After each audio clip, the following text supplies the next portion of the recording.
It occurred to me the other day that there are probably subscribers to this channel that don't know that this channel is really for my band, the Hula Girls. And you're probably wondering, if you're not wondering, you should be wondering, why am I listening to this guy talk about cocktails? Like he's not a bartender, he's not some rum genius or owns a restaurant or a bar or anything, really. Like, why should I? My band, the Hula Girls, have performed in 18 tiki bars. I've personally been to 54 tiki bars, and I would say that I have deep understanding of what the tiki aesthetic is, the mid-century tiki aesthetic is. I mean, in all of the years of performing in all these different tiki bars, there was one place that we had a 10-year residency, and we really called home. And it was Don the Beachcomber, which was formerly Sam's Seafood.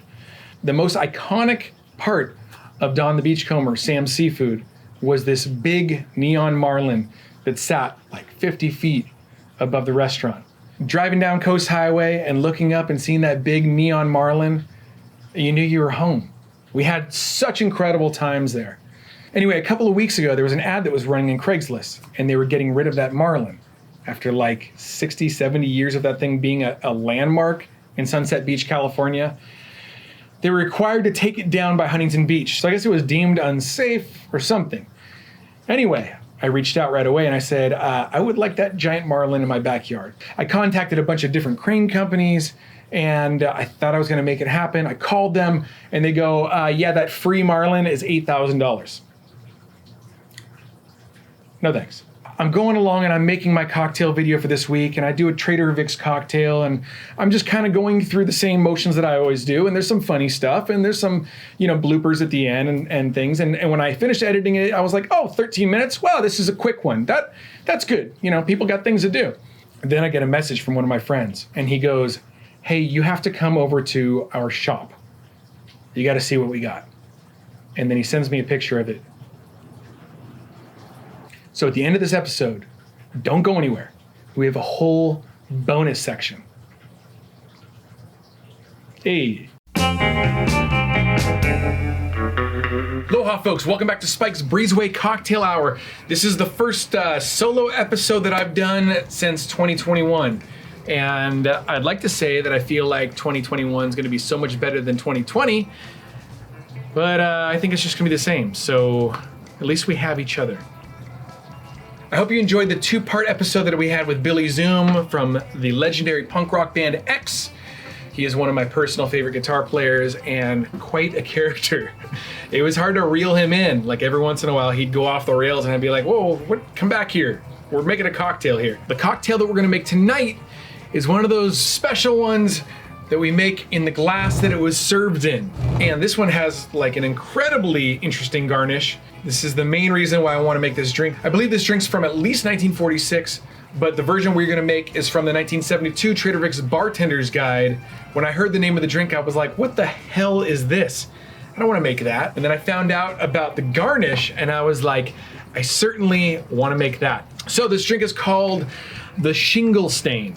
And I think even Trader Vic mentions in the book, oh, he doesn't. I thought he did, but maybe it was one of the older books. It says something about don't be scared of the drink's name. It's super tasty. I guess the name has to do with the color of the cocktail. It resembles shingle stain, like if you're gonna stain your roof. I don't know.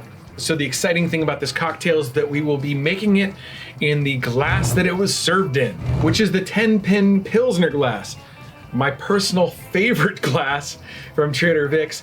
And in fact, I enjoy this glass more than just about any other tiki glass that I have. There's something about the shape. It's especially good for beers. So I've been drinking all of my beers in this fancy thing. So for this cocktail, we will be using limes, Angostura bitters, pineapple juice, grenadine from Small Hands. This is a rare cocktail that calls for cranberry juice. So we're gonna be using this from Ocean Spray. And then the recipe calls for 2 ounces of Trader Vic's Mai Tai rum. I'm sure they were talking about a brand back then. From what I understand, the rum from Trader Vic's now is not very good. Actually, I was at the Beverly Hills Hilton at the second incarnation of the Trader Vic's there, the one that was by the pool. It was a smaller version. The decor was kind of whatever, but one of the original dudes from the golden age of Trader Vic's there, I think he was a Chinese guy. I think Trader Vic's had the Chinese bartenders, and then Don the Beachcomber had the Filipino bartenders. But he was still there. So if you wanted a proper Trader Vic's cocktail from a dude that was there at the time, you could still get it. I remember him telling me that he wasn't very crazy about the new Trader Vic's rums that they were forcing on the bartenders there. So anyway, this Denizen was supposed to be formulated by Martin Cate, I believe, to simulate the original rums used by Trader Vic's in their Mai Tais. So a mix of aged Martinique rum and dark Jamaican rum. So we're gonna try this for this cocktail. Just seems to make sense to me. All right, so let's get to it. We're gonna start by cutting a lime in half.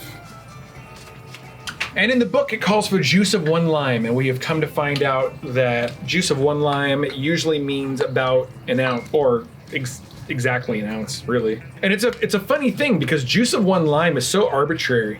Trader Vic was so particular about certain ingredients and certain quantities. He always just would say juice of 1 lime. And I think he just meant 1 ounce of lime juice. That's 1 ounce of lime juice right there, and that's only half a lime. So this lime would have been a 2 ounce lime, whereas a smaller lime might have just been an ounce. I think he meant 1 ounce, but it was kind of his shorthand for doing it, I think. And also it was probably quicker for the bartenders back then just to go, oh, juice of 1 lime. Real quick they did it, and which makes me also think that the Trader Vic's cocktails weren't maybe as precise as we are on the show here.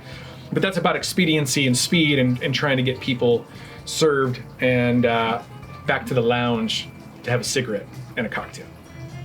All right, juice of 1 lime. The next ingredient is 2 dashes of bitters.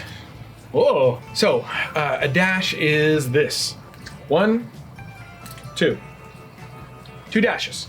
Okay, now 1/4 ounce of grenadine. And again, when you get grenadine, make sure you get the good stuff because the cheap stuff in the giant bottles is almost never the flavor of grenadine. It just tastes like syrups and ugh. All right, 1/4 ounce of grenadine. And I think for the first time ever on the show, cranberry juice. Weird, huh? I'm gonna shake this even though I don't think you need to. 1.5 ounces of cranberry juice.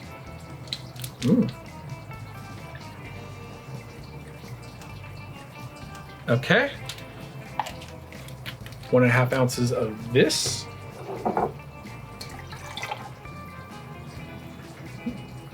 Fancy, huh? And 1/2 ounce of pineapple juice. And of course, you want to make sure that you shake this up. And one of these days, I'm gonna get to Trader Joe's. I'm gonna try your fancy pineapple juice, but for now, this will have to do. Okay, 1/2 ounce of pineapple juice. I hate only using 1/2 ounce of pineapple juice out of something like that. I'm gonna have to make another cocktail probably. Maybe if this is good, I'll make another one. But then that's only 1 ounce. I need a pineapple juice heavy cocktail that I can drink later so that I actually use all that pineapple juice. All right, and 2 ounces of Trader Vic's Mai Tai rum. And we will be using the Denizen. Okay, there's 2 ounces. So not the craziest cocktail as far as rum content, but certainly not a weak drink. Then the book says that we're gonna shake this with ice, as per most Trader Vic's cocktails. Then we're gonna pour it into the 10-pin pilsner glass, decorate with fresh mint, and then you'll see the garnish that goes along with the fresh mint. It's wild. All right, as always, we are using purified ice from Sonic. And again, this is what the ice looks like. This is the perfect Tiki cocktail ice. You can just go right over to Sonic, go to the drive-thru or whatever. When you're in line, they're gonna ask you what you want, and you go, I would like a bag of ice, please. That's all there is to it. I forget how much it is, maybe like $3 or $4. Certainly not expensive. There was a big conversation on Facebook the other day about the perfect cocktail ice. And all these people are talking about spending thousands of dollars on systems like the Opal for their kitchen and like in refrigerator ice machines, which I'm sure would be great. I would love to have something like that. But if you have a Sonic close to your house, man, don't bother. Just go to Sonic, put a giant bag in your refrigerator. Hell, get one of those fancy refrigerators for your garage and stack it full of those bags. And then you won't have to go to the Sonic ever again. Well, I mean, eventually you will, but you know what I mean. All right, and we shake.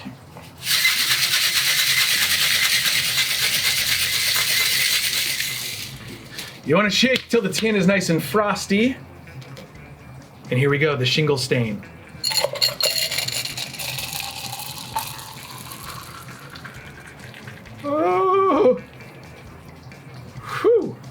just a little bit left over in there. The reason that I'm concerned is because the garnish that we attached to this thing, does that look like shingle stain color to you? Like, when was the last time you stained shingles? We're supposed to garnish it with mint. So let's grab some mint. And I am of the belief that more mint is better. So don't skimp the mint. Ooh, maybe we should make t-shirts. Don't skimp the mint. It's so stupid. And you always want to whack your mint to get the oils released and the scenting. Okay, we're gonna put that at the front. Now here's where things get interesting. I got this on eBay because this is the proper way to garnish the shingle stain, with this bizarre topper thing. So here it is. This is a mint condition shingle stain, super weird topper thing. It's got this chick with her top off, and then this dude painting some shingles with his like ass hanging out. The way that you're supposed to use this is you fold it into a little roof, and then you clip it onto your drink like this. This is gonna get wet and I'm gonna ruin this thing, but I bought this for the show, so it's okay if some of my stuff gets kind of screwed up. And then the straw goes up in top of the chimney here. And there it is, pre-1970 by way of 1946. The shingle stain in all of its garnish glory here. What a bizarre garnish though, right? Vic loved his little characters, and I think they were all done in fun. So let's try it. Oh, that's a very dry cocktail. Wow, that's interesting. I'm getting a lot of the cranberry. The bitters are kind of doing their bittery thing, but it's mostly cranberry. It's tart. It's a very tart cocktail. Very tart and dry. And I'm kind of getting that indigestion feeling almost immediately, which kind of happens from a lot of lime, but it's just an ounce, so I'm not sure what that's all about. It's good. It's good, but I wouldn't go out of my way to buy this, I don't think. Maybe changing up the rums might make it a little more interesting, but I mean, it's a good drink. You wouldn't turn this away, but I also wouldn't say you should go out of your way to make it unless you have the ingredients at your house. It's just kind of like, yeah, it's a good drink. I don't know. Cool experience though. There's a little bitterness to it. We do have some exciting shows coming up. I've been talking with Scott Chirilla from, well, he was the drummer of the Super Suckers and most notably the Reverend Horton Heat forever. So Scott's interested. I met Scott at Don the Beachcomber years ago. He was singing Big Balls by AC/DC at karaoke time. So hopefully we'll be able to get Scott on the show. And then there is a YouTuber who does barbecue stuff. And he was like, we should collaborate. And I was like, the only way that makes sense is if you do a Trader Vic's recipe. So he's talking about doing something out of the Trader Vic's food and drink book. So that should be really interesting. So we will do an episode on his channel and then an episode on my channel. So that sounds rad, right? Can you believe we've done 35 of these things? I think this is the 36th one. Dude, they just, like, time goes by, right? Whoa. It's got like a indigestion so bad from this drink. I don't know what's going on here. I think, I'll be honest, I'm gonna make another cocktail tonight after this, but it probably won't be this one. And not because it's not good, just because it's not doing a whole lot for me. It's like, it's good. If this arrived at your table, especially dressed like this, you'd probably be stoked on it. You know what I mean? Or you'd be wildly offended. I don't know. These days, everybody's pissed off about something. I think it's rad. It's like a little house. Shoot, it looks like you get to a point and you gotta take the roof off to get down to the other stuff here. All right, well, I hope you enjoyed this thing. It's pretty cool, right? I just love the idea of an era where people weren't offended by everything. I think that's what's so special about Tiki, and also will probably be the downfall of Tiki. The modern Tiki resurgence, which is terrifying because it was all done in good fun, you know? It's kind of a different experience now.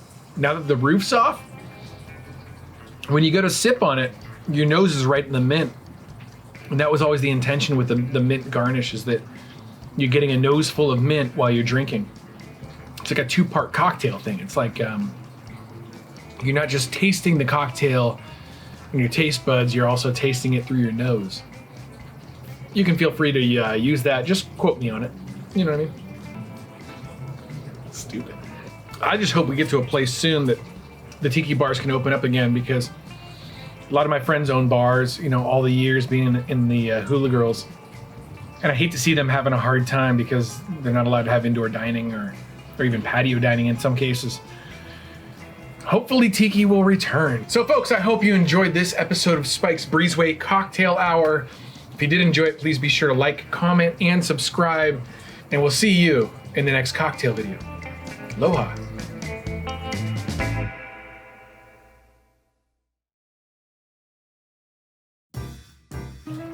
At least we have each other. Yeah, whatever. Let's see here. I believe this drink is from at least 1946, but the version that we are gonna make is, for f***ing sake, pineapple juice. Oh. Grenadine from Small Hands. Does that look weird the way I'm holding that? Grenadine from Small... Jesus, how many times are you gonna say that? Actually, I was at the... Beverly Hills Hill. Actually, I was at the second incarnation of the Trader Vic's Beverly Hill... Actually, I was at the Trader Vic's... Oh my God. We are gonna start by... You. Come on, man.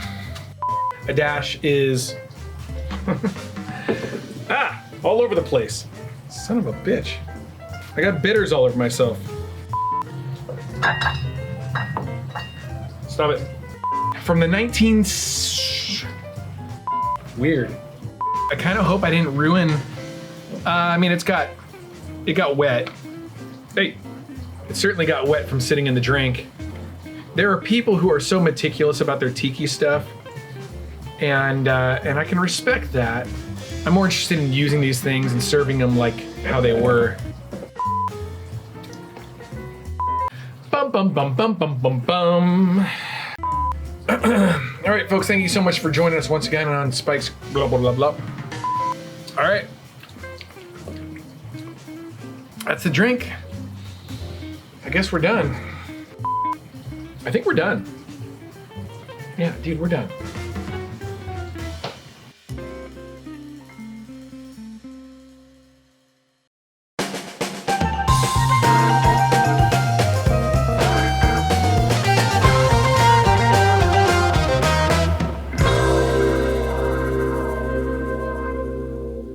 Well, I can't believe what I'm standing in front of right now. Like, the Hula Girls played, I don't know, 200 shows under this giant sign. When I got here, I didn't want to talk to them too much because I didn't want to say things that I wanted to say on camera here. So first, let me say I am so glad that you guys ended up with this. Well, first of all, let me introduce Don and Jeff of Lace Music Products. Yep. So they make guitars and pickups. Yeah. Some guitars, some really cool guitars coming out. Yeah, we'll see later. We'll be talking about that eventually here. Yeah. These guys were loyal patrons of Sam Seafood and Don the Beachcomber. Absolutely. Yes. And hired the Hula Girls for private parties. And I just have to say that I'm so glad that they ended up with this, because I think that they will be the ones that take good care of it. I put a bid in for it also, and I'm so glad I didn't end up with it. It is gigantic. So tell me about the process of getting it down. Well, first of all, we had to go check it out to see, and to everybody it looked like it's 9 feet long. Oh, it's 12 feet long. Can't be that big. I ended up getting a measurement on the posts, which were in the Don the Beachcomber restaurant, and I figured, okay, it's 6-8 feet. No, they were 10 feet apart, and then from a photo I was able to scale it where it's 29 feet long and 14 feet overall height. And then we're thinking, what did we get ourselves into? It's like going, well, and this isn't 12 feet long. But at least you have a big place to keep it. Yes, that was. And we sent a drone up to take a video of it, and giant rust holes everywhere, a beehive in it or adjacent to it, and taking the chance that once it's had gotten down, it might actually just collapse into to rust. Yeah, it was that bad up there. So, but we still took a chance that maybe we could salvage it, and Well, here it is. But it was quite a bit of maneuvering around. We had to get a bigger boom truck, 150-foot boom on it, along with the bucket truck, and we really weren't sure how it was going to happen, if it was going to break in half or not. But as we watched it, as we sat in Jeff's truck having our sausage McMuffin, drinking our coffees, watching, all of a sudden we see the bucket come up there, and they start with the grinder, and they grind off the forward pole. And as soon as that happened, good thing this thing was already harnessed by the boom truck, because that one broke off. Yeah. And they had told us that half that pipe was already rusted. And right below that was a beehive too. So there were bees all over the place. the bees started attacking the guys in the bucket truck, and they're backing up. But I was gonna say, and I don't know if this makes, well, it doesn't make them culpable because they're out of Don the Beachcomber now, the owners of Don the Beachcomber, Sam Seafood. But I remember them mentioning, yeah, that sign's getting pretty brittle, and we really hope that one strong wind doesn't put it through the ceiling of the roof of Don the Beachcomber. So thank God that was several years ago when they made that comment. And yeah, I'm glad it's safe here on the ground and can be enjoyed. Totally. Yeah. It really could have been a disaster. I mean, this on the boom truck, they have a weight scale on it. Right. So this is 1,700 pounds. So it's basically a small airplane going into the roof of that building, had that been the case. And of course, it would go in nose first. Yes. Yeah. Oh, yes. that would be billed first. Yeah, totally. When they first posted it online, they posted it for free. And so I was trying to line up a crane truck, and I was trying to have it delivered into my backyard. And thank God you guys ended up with this thing, because I don't know if the Breezeway would take the Breezeway. I don't know where get a running start. Totally. I don't know that this would have fit on the side of my house. I mean, it would have. I'm glad you guys have it. As custodians of this incredible piece of historical art, what are your future plans for it? Well, first thing is to kind of look it over and see how we're going to progress with it. We have a couple options. Of the first thing, get it stabilized so stuff's not falling off, so it can be moved around easily. Just so it can be preserved where it's at, and then we'll see what we want to do. Because to me, there's a wonderful value of 60 years of wear and tear on the sign. And I think that's what a lot of people online that I was hearing are afraid of. They're like, oh, they're going to restore it. They're going to restore it like a brand new jukebox or something. And I was like, I don't think they're going to do that. I don't think so. I mean, patina is good. Yeah. And these guys, what's so exciting? So once we have this done and we get it figured out, we get it stood up, and we get some of the lighting, we'll take it back and, take a strong look at it and see where it should go. Yeah. I mean, ultimately, since we're already in the music business, we would love to have a venue that is kind of our big picture with this, as long with our guitars, our Tiki guitars that are coming out. Yep. So it's kind of a big wraparound to have a big presentation and to keep the whole Don's thing alive, because that was our hangout too. A lot of people. It was the most blessed environment to just have fun with the nicest people and best music and best drinks. And it was like a Wayback Machine too. It really was, and we had 10 solid years of a really incredible experience. Absolutely, absolutely. But we grew up in Huntington Beach. Yeah. We moved to Huntington Beach in '64. I mean, we could see out our bedroom window this sign back then. Really? Yeah. Now it's here. Would you have ever guessed that you'd own it? Like, never. That's wild. Never. I know. I love the idea. People also threw around the idea that you might be talking about opening a tiki bar sometime. Yes. Right now it seems like a horrible time to open really anything. But when things die down, that's when, I'm not going to say there's bargains, but there'll be some really good opportunities for a right spot, because you need parking for events, you need a stage. And because there's, got to have that. And the whole genre, the whole culture has to be in a place that makes sense. That was the hardest thing about the Hula Girls, is once Don's was gone, we were playing in these bars that kind of didn't make sense, and people enjoyed it, but it was kind of like, what is this? This is weird. Yeah, exactly. But at Don's, we totally made sense. Yeah, no, we want to make it an experience. That's super exciting. Yeah, super exciting. Did you see the Sam's letters? We asked them, and they said they're not there. Oh. But A couple of years ago, I because I was working with Don the Beachcomber pretty closely, and I saw those letters floating around there. Well, they said when the Himalayan Grill moved in there that there was a lot of stuff that was just cleaned out and thrown out. Oh no. Yeah, so that might be the reason.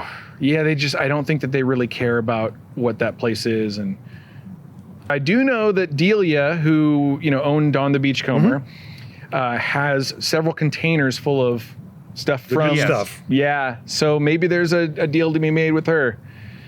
And maybe you can get the license for that name too. That would be cool. That would be a dream. We got the sign for it. Let's start out with a sign first. Okay, that's it. Yeah. We'll work backwards from there. Totally. That's how I do with all my cars too. I'm like, I want to put the steering wheel on first. Yeah, then I deal hear with you. it. I hear you. Well, I think that's it. Thank you so much, guys, for joining me on Spike's Breezeway Cocktail Hour for this little field trip. You're more than welcome. Well, feel free to have a on-site event to do a cocktail. Oh, that would be rad. Yes. Yeah, There maybe you we go. should do that. We should set up a little bar. We would think of doing like a welcome the sign down from the sky party or something like that. Or So an appropriate toast for the sign. Oh, that would be cool. we'll let you be in Yeah. charge of that one. Yeah. Oh, man. Something where I see rum his and brain's rhythm going meets. already. Yeah. I like that. Yeah, I love that idea. Well, thank you so much, guys, for taking care of the sign. And Cool. yeah, thanks for having me. Thumbs up. All right. Aloha. That's just such an incredible story. Yeah, so that was the one that they cut, and the other one broke right off. Uh-huh. And then up top here, I can actually get a ladder. You can see the old neon transformers, and then the transformers for the modern LED tubing. Oh, okay. And then I heard that there was supposed to be a plaque or something on it. It's somewhere. Yeah. I would probably say it might be right on the bottom Oh, okay. or somewhere. Yeah, I don't see it. So then this would have been built in 59, right? Whenever, I think it was 60. Oh, 60. 60 years. It was, yeah, right when they rebuilt the whole bar, and they took down the smaller swordfish sign that they had. Oh, yeah, there was one that kind of looked which funnier. which was a little fatter. Yeah. Yeah, it was more like blimp with fins. Totally. And I think it was built. it's original to the remodel in 60. Oh, okay. Yeah, because I think it was being remodeled in 59 and then opened in 60, right? Yeah, because they had the fire in 59. That's right, yeah. You know what's scary, or not scary, just kind of sad, is that I think the next thing's going to be the building.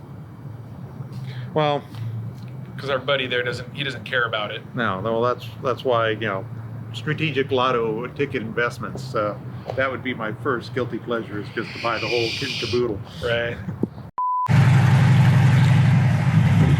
There's something about coming around this corner and seeing that big swordfish up there. You see it? Or it dawns. Again.